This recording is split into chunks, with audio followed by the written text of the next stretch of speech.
The neural cascade generator roared to life with a sound like distant thunder.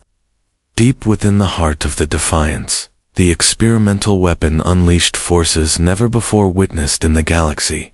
Waves of invisible, destructive energy surged outward from the small human vessel, racing toward the alien fleet like lightning. With no storm, Captain Jake Morrison stared at the tactical display as the cascade began its terrible work. The energy wave struck the world render first, passing through its powerful shields, as if they weren't even there. The flagship's lights flickered, then dimmed, as the cascade found its mark. On the bridge, Admiral Keffer screamed. His neural implants, directly interfaced with the ship's systems, erupted with brutal feedback. All around him, Zephyr officers collapsed, their biomechanical systems shorting out in synchronized agony. "What's happening?" Kiefer gasped, falling to his knees, his voice cracking with pain. No one answered. The neural cascade was moving fast, leaping from ship to ship through the fleet's quantum-linked networks like a virus with a mind of its own. The weapon didn't just disable systems, it turned the enemy's greatest advantage into their downfall. Back on the Defiance, Ben Clark stared at his monitors in awe and horror. "Captain, it's working," he breathed. "It's spreading faster than we predicted. Every ship in the fleet is being hit." Jake watched as, one by one, alien ships went dark. Engines failed. Weapons shut down. Shields vanished. In under 5 minutes, the most powerful armada in the Kepler sector had become a silent graveyard of dead metal drifting in the void. But the price was steep. "Captain," Amy Foster said quietly, "the cascade drained our core completely. We have maybe 8 minutes of life support left." Jake nodded grimly. He had known this was a one-way mission. The neural cascade required all the energy they had, like setting off a supernova inside their own hull. They had saved the colonies, but they would not live to see the peace. Lisa Hayes remained at her weapons station, watching the now helpless enemy ships. "Look at them," she whispered. 200 warships, and not one can shoot back. "Are they dead?" Kate Miller asked, her voice tight. Amy scanned the nearest vessels. "No, I'm detecting life signs. The feedback knocked them unconscious, but they're alive. Eventually, they'll wake up, but their ships are useless without full system restoration." Jake felt a weight lift. He was a soldier, not a butcher. Knowing the enemy lived even in defeat made their sacrifice bearable. "Ryan," Jake said, his breath shallow now, "send a message to Earth Command. Tell them what happened. Tell them the neural cascade works. Make sure they know how to build more." Ryan's fingers flew across the console. Message sent, "Captain, any human ship nearby will receive it." The ship's air was thinning. Every breath grew harder. Jake looked at his crew, his family. They had given everything to save people who would never know their names. They would die here, but they had already won. "Captain," Ben said softly, "it's been an honor serving with you." "The honor was mine," Jake replied. "All of you, you're the best crew I've ever known." They gathered on the bridge in silence, sitting together as the cold crept in and the lights dimmed. There was no fear, just peace. They had done what had to be done. 3 hours later, a human rescue fleet arrived in the Kepler sector. They found the remains of a Zephyrian war fleet, 200 ships, completely disabled and adrift. In the center of the graveyard, they discovered a single human vessel, the UHS Defiance, dark, silent, but still intact. Inside the ship's databanks, they found the full account of what had happened. Captain Jake Morrison and his crew had sacrificed themselves to save millions of lives. The neural cascade generator had worked exactly as intended and would become the cornerstone of humanity's eventual victory in the Galactic War. But even more powerful than the weapon was the story. The tale of the Defiant spread across colonies and fleets, inspiring a new generation of human warriors. They learned what Morrison and his crew had proven, that sometimes the smallest ship holds the biggest surprise, that being written off as wreckage can be the greatest advantage of all, and that courage not. Technology is humanity's greatest weapon. The Defiance had lived up to its name. It defied the odds, defied the enemy, defied death. Jake Morrison and his crew became legends, proof that heroism isn't about size, firepower, or survival. It's about doing what's right, even in the cold silence of space. That was enough to change everything. Military headquarters had become a hive of controlled chaos. Officers hurried from room to room with data tablets, and the massive main screens now displayed unfamiliar star maps, regions of space that had never mattered until today. "Sir, the President wants another briefing in 1 hour," said a young aide. She looked exhausted, constantly checking her watch. Admiral Ben Carter didn't look up. His eyes were locked on the alien signal analysis, glowing on the main display. Across the table, Dr. Tony Miller, Earth's top xenoscientist, was buried under scattered papers, his hair sticking out wildly, and a coffee mug beside him, still marked with his wife's lipstick from 12 hours ago. "Tell me again." "Tony," Ben said, "what's in the signal?" Tony rubbed his tired eyes. "Admiral, it's nothing short of incredible. The aliens aren't just calling for help, they're broadcasting their entire technological database. Ship schematics, energy systems, faster-than-light travel concepts we've never even imagined. It's like they're trying to preserve their knowledge before they die." Ben's brow furrowed. "And the thing they're running from?" Tony tapped his tablet and brought up a chilling new file. "We've translated about 30% of the message. They call it the consuming dark. From what we can tell, it's some kind of force or enemy that destroys entire civilizations. These aliens, they're not explorers, they're refugees. Their homeworld is gone." Ben walked to the window, looking out at Earth's orbital shipyards. Hundreds of ships floated in formation, but most were cargo freighters, science vessels, and patrol boats. Earth had never needed a war fleet. "How many ships can we send?" Before Tony could answer, Captain Julie Hayes strode in. Young for her rank, she had earned every stripe during the Mars colony conflicts. Her uniform was flawless, her posture unshakable. "Admiral," she said, setting her tablet on the table, "I've reviewed our fleet readiness. We can deploy 12 ships without leaving Earth, 2 exposed 6 military vessels, 4 science ships, and 2 supply carriers. That's almost a third of our active space force." Ben nodded. "Is it enough?" "It has to be," she replied. "We're facing the unknown. We need to be ready for anything." Tony added, "Julie's right. This alien data could accelerate human progress by centuries. If we save them and learn from them, might change everything." Ben turned back to them. "What about the threat they're fleeing from, the consuming dark?" Tony shook his head. "Still a mystery. But if it can destroy civilizations advanced enough to send data like this, we need to be ready, especially if it's headed our way." Colonel Sam Davis entered, his Marine helmet tucked under his arm, tall and broad, with scars that told stories of old battles. Sam had the look of someone who'd seen everything except this. "My Marines are ready, Admiral," he said, "but I've gotta ask, are we rescuing aliens or preparing for war?" "Maybe both," Ben answered.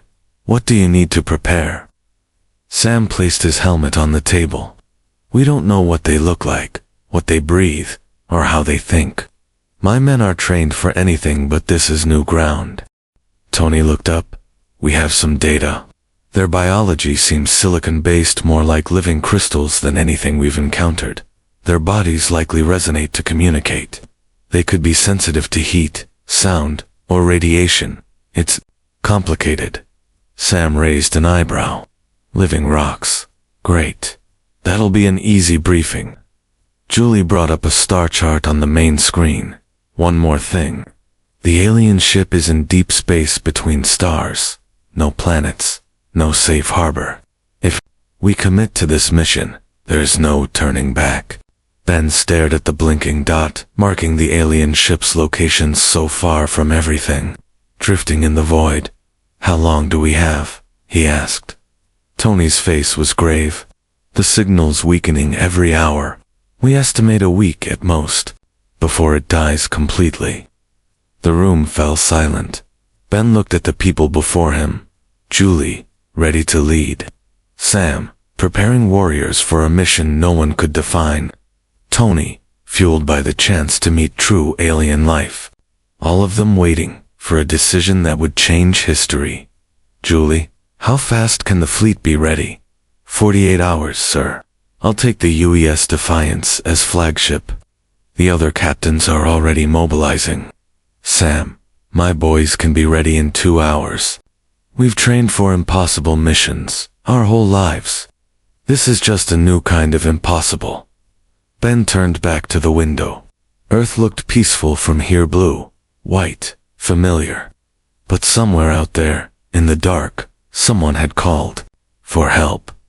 They'd sent their knowledge into the void, not knowing if anyone would hear. Tony, keep decoding the message. I want everything we can learn about the aliens and the threat. Yes, Admiral. There's one more thing. The message includes broadcasts aimed at other survivors. These aliens, they might not be the only ones. There could be others, all fleeing the same enemy. Ben nodded slowly. Then we'd better make this first rescue work, because it might not be our last. He turned to the team. Ladies and gentlemen, we're about to launch humanity's first interstellar rescue mission. We're going to save beings we've never met from a threat we don't understand. And we're going to do it because that's what we do. When someone calls for help, we answer. Julie smiled, even when they didn't mean to ask. Ben looked at her and nodded. Especially then, Captain, especially then. The Devourers follow patterns resonance of stone. Their music was sharp and wise, a haunting harmony that the computer translated into words. They consume a world, convert everything to more of themselves, then move to the next system. They have done this for thousands of years. They do not expect resistance. Lisa looked up from her notes. That's because every species they've faced fought the same way defending their home worlds. But what if we don't fight like that? Ben raised an eyebrow. What do you mean? The Kefir and other refugee species always tried to defend planets, but humans think differently. We've been explorers and colonists for centuries. We don't just defend, we attack. Resonance of Stone's music turned curious. Humans would attack the Devourers directly. Lisa continued, not wait for them to come to us. That's exactly what we're thinking, Ben said. Use your knowledge of their roots and our new hybrid ships to hit them where they don't expect it. Turn this from a defensive war into an offensive one. The plan that emerged over the following weeks was unlike anything the galaxy had seen.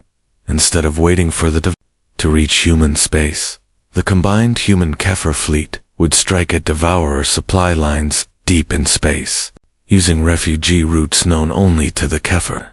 They would move quickly between systems, hit the enemy hard, then vanish before a response could be mounted.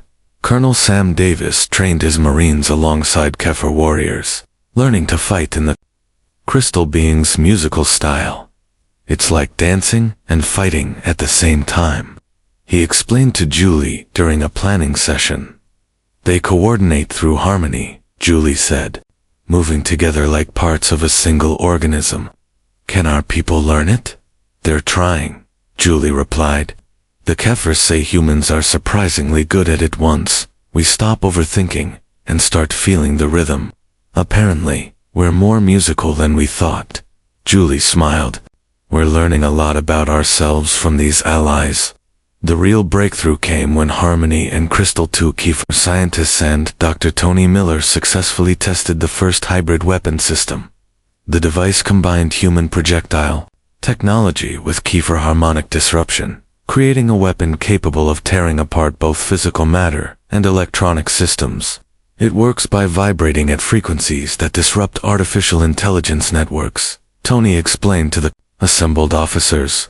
The Devourers are machines. That's their weakness. But it has to be precisely tuned, which is why we need both human targeting systems and key for harmonic control. Admiral Carter studied the specs, impressed. How many can we build? With both species working together, Harmony and Crystal sang in unison, we can equip the entire fleet within 4 months. But Admiral Carter, Crystal's voice turned serious. There is something else you must know. The music shifted somberly. We have been sending messages to other survivor groups across the galaxy. Many species have hidden fleets scattered throughout space. They have been listening to our communications. What are they saying? Julie asked. They are amazed, Harmony replied. No species has ever answered a distress call from strangers before. No one has ever chosen to fight the Devourers instead of running. Now they want to join us. Ben's heart raced. How many ships? Resonance of Stone answered with a complex melody, one that the computers struggled to translate. Many dozens of species, hundreds of ships, all waiting for someone to show them the Devourers can be fought. Humans have given them hope. The room fell silent. What had started as a rescue mission for one damaged alien ship had become something much larger. Humanity had accidentally become the center of a galactic alliance. More, Resonance of Stone continued. Long-range sensors showed Devour scout ships at the edge of human space. They are arriving early, drawn by our increased activity. The enemy knows something has changed. Julie looked around the room, meeting the eyes of her fellow officers, human and alien, united by one goal. How long do we have? Months, maybe less. The Devourers are curious. They will send forces to investigate. Ben stood, walking to the star chart. Red dots marked known devoured positions, slowly creeping toward the blue dot marking Earth. Then we better be ready. Because, like it or not, we're about to fight the first real battle for the future of the galaxy. Outside the windows, shipyards glowed with construction lights. Human workers and Key4 engineers labored side by side, building weapons that had never existed before, ships combining the best of both species. Crewed by people who had chosen to stand together against the darkness. The galaxy's refugees were coming home to humanity, and humanity was ready to show the Devourers what it means to fight back. The alarm screamed through the bridge of the UEE Defiance. Captain Julie Hayes rushed to her command chair. Outside, space seemed to tear as massive dark ships dropped out of hyperspace at the edge of the solar system. Devourer fleet detected, Lieutenant Peter Kim reported from his station. 12 ships all, heading straight for Earth. Julie's heart pounded as the enemy vessels filled the main screen. Ugly, black, angular machines covered in mechanical arms and cutting tools designed for one purpose: to tear apart everything and turn it into more of themselves. Signal the fleet, Julie ordered. All ships to battle stations. This is what we've been preparing for. Admiral Ben Carter's voice came over the Comes from Earth command. All ships, this is Admiral Carter. The Devourers think they're coming to destroy another helpless world. Show them how wrong they are. The human Kiefer fleet moved to intercept. 25 ships built with technology from 2 species, crewed by humans and crystal beings working side by side. The strangest fleet in galactic history, and it was about to fight the strangest battle. Dr.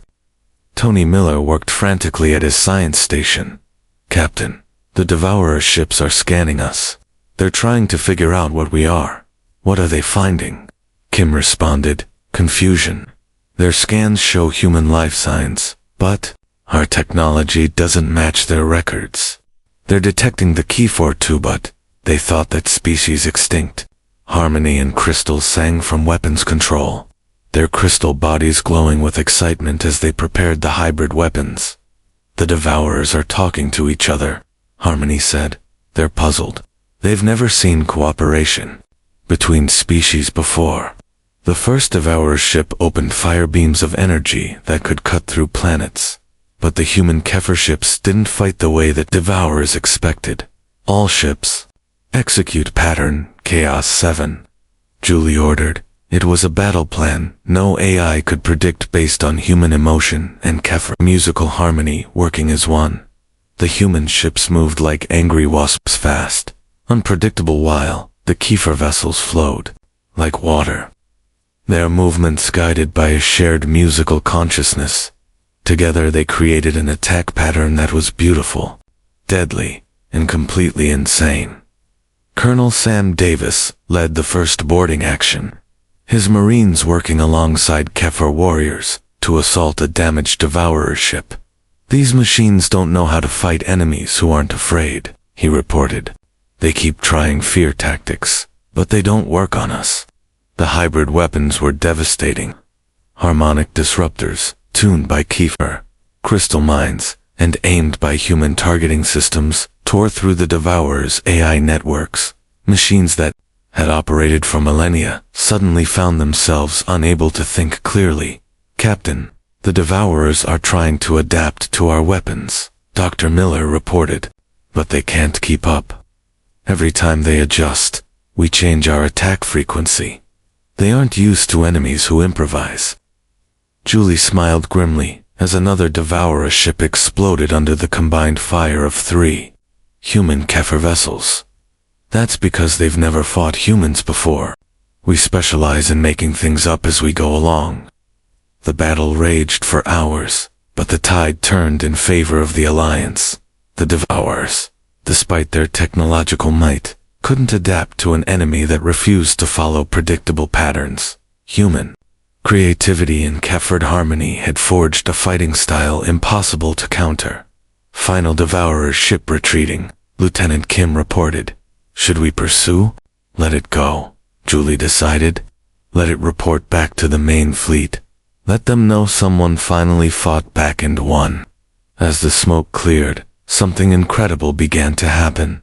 Ships started appearing throughout the solar system, dropping out of hyperspace from every direction, not Devourer ships, but vessels from dozens of species.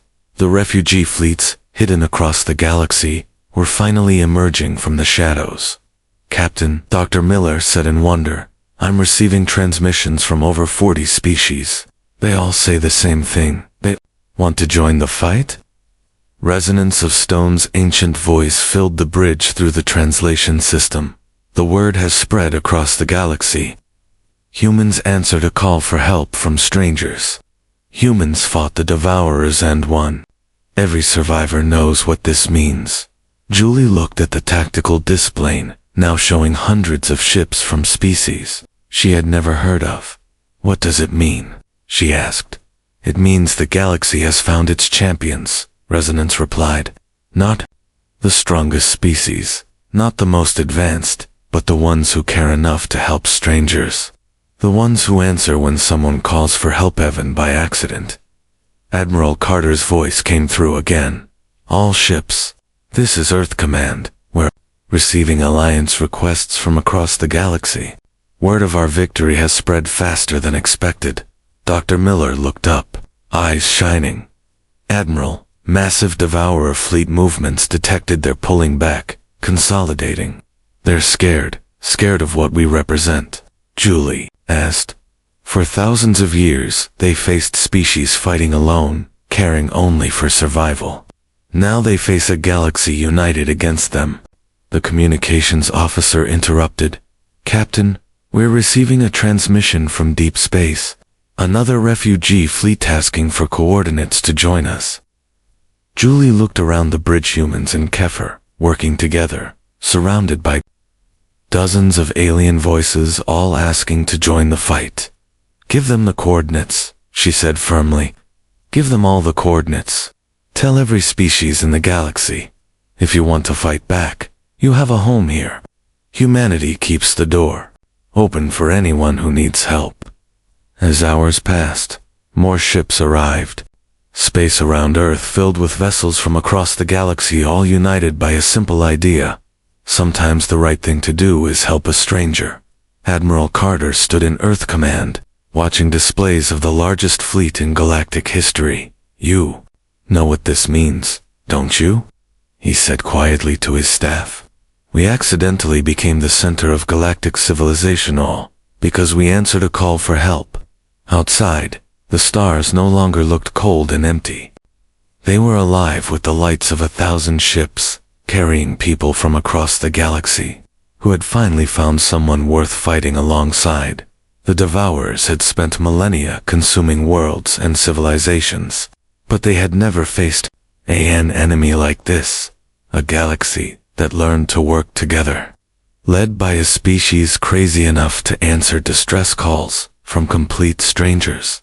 For the first time in galactic history,